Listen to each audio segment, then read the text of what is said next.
दूसरी ओर जम्मू कश्मीर में सुरक्षा बलों को बड़ी कामयाबी मिली है।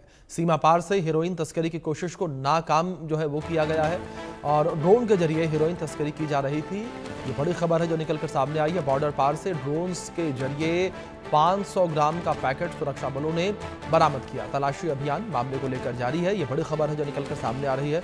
तो अभी जिस क्षेत्र में ये ड्रोन से तस्करी की जा रही थी उस क्षेत्र में भी तलाशी अभियान लगातार जारी है। तस्वीरों में देख सकते हैं आप किस तरीके से इस पूरे क्षेत्र में तलाशी अभियान वो लिया जा रहा है। ये बड़ी खबर है जो निकलकर सामने आई है। बॉर्डर पार से ड्रोन के जरिए 500 ग्राम हेरोइन वो भेजी जा रही थी और हेरोइन को लेकर यहाँ पर तस्करी की जा रही थी और इस तस्करी को नाकाम सुरक्षा बलों ने कर दिया है। जिस तरीके से लगातार सुरक्षा बल के जवान वो अलर्ट मोड पर है, लगातार उनके द्वारा काम किया जा रहा है और सुरक्षा बलों ने इस पूरी तस्करी को नाकाम कर दिया। 500 ग्राम हेरोइन वो मौके से बरामद की है। ये बड़ी खबर है जो निकलकर सामने आ रही है। 500 ग्राम हेरोइन बरामद करने का ये पूरा मामला जिस तरीके से है, सुरक्षा बलों ने 500 ग्राम हेरोइन बरामद की है। बॉर्डर पार से हेरोइन की तस्करी की जा रही थी। हेरोइन की तस्करी करने का ये पूरा मामला था जिसे सुरक्षा बलों ने बरामद किया। बड़ी खबर है जो निकलकर सामने आई है। इस बीच हमारे सहयोगी अजय जांडियाल जुड़ गए हैं, रुक करेंगे उनका अपडेट्स के लिए।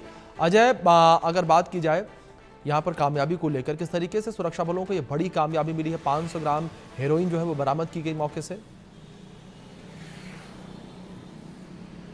देखिए, बिल्कुल अगर आप देखें तो लगातार पिछले कुछ समय से जब ऑपरेशन सिंदूर हुआ उसके बाद पाकिस्तान बॉर्डर पर हालांकि फायरिंग तो नहीं कर रहा है, मगर पाकिस्तान की तरफ से आतंकियों को घुसपैठ करवाना और हथियारों और ड्रग्स की तस्करी को वो जारी रखा गया है। ये अपने आप में बड़ी कहीं ना कहीं बड़ी पाकिस्तान की कोशिश है जम्मू कश्मीर को दहलाने की। और इसीलिए अगर आप देखें खासतौर पे इस वक्त बीएसएफ के जवानों ने एक ड्रोन की हरकत को इस इलाके में हीरानगर में देखा, जिसके बाद उन्होंने अलर्ट किया और उसके बाद तलाशी अभियान के दौरान आधा किलो हेरोइन 500 ग्राम हेरोइन वो बरामद की गई है, जिसकी जो अंतर्राष्ट्रीय मार्केट में कीमत लगभग 40 से 50 लाख वो बताई जा रही है।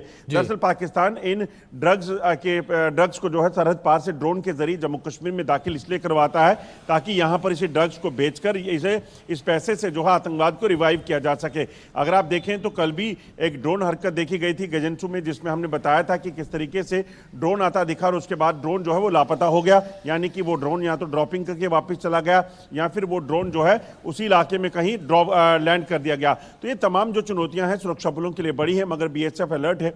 कल उन्होंने गजनसू इलाके में वो ड्रोन की हरकत देखे जाने पर एक तलाशी अभियान शुरू किया हुआ है जो अभी भी जारी है, जबकि हीरानगर में आज ड्रोन की हरकत देखे जाने पर ये जो नशीला पदार्थ है हेरोइन वो बरामद कर ली गई है और अब जांच चल रही है कि आखिरकार यहां पर उसके रिसीव करने के लिए कौन बैठा हुआ था।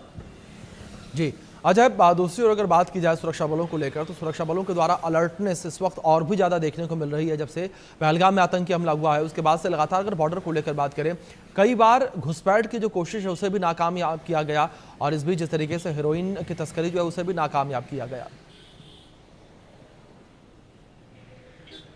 देखिए, बिल्कुल अगर आप देखें तो सरहद पार से पाकिस्तान की जो कोशिश रहती है वो तो आतंकियों को घुसपैठ करवाना है।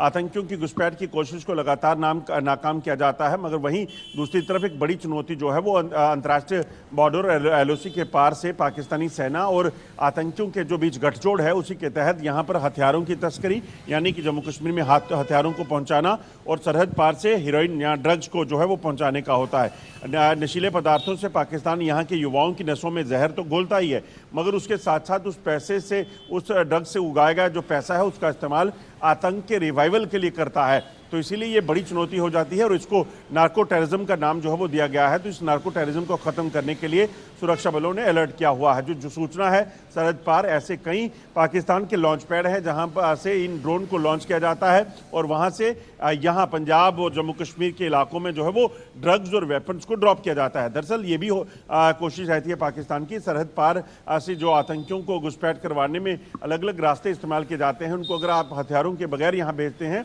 तो अगर पकड़ा भी जाए कोई तो उसे टेररिस्ट कंसीडर करना मुश्किल हो जाता है। तो इसलिए हथियार जो है वो ड्रोन के जरिए आ जाएं और जो आतंकी हैं वो किसी बॉर्डर से क्रॉस कर जाएं या किसी और देश से नेपाल के रास्ते होते हुए यहाँ पहुँच जाएं, ये तमाम पाकिस्तान प्रयास वो लगातार करता रहता है।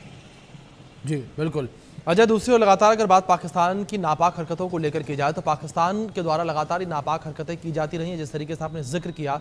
लेकिन दूसरी ओर अजय, इस वक्त जिस तरीके से घाटी के अलग अलग हिस्सों में सर्च ऑपरेशन चलाए जा रहे हैं, जहां एक और हेरोइन की तलाशी तो दूसरी ओर आतंकियों को लेकर भी लगातार सर्च ऑपरेशन चलाए जा रहे हैं, उसको लेकर क्या इन्फॉर्मेशन है अजय?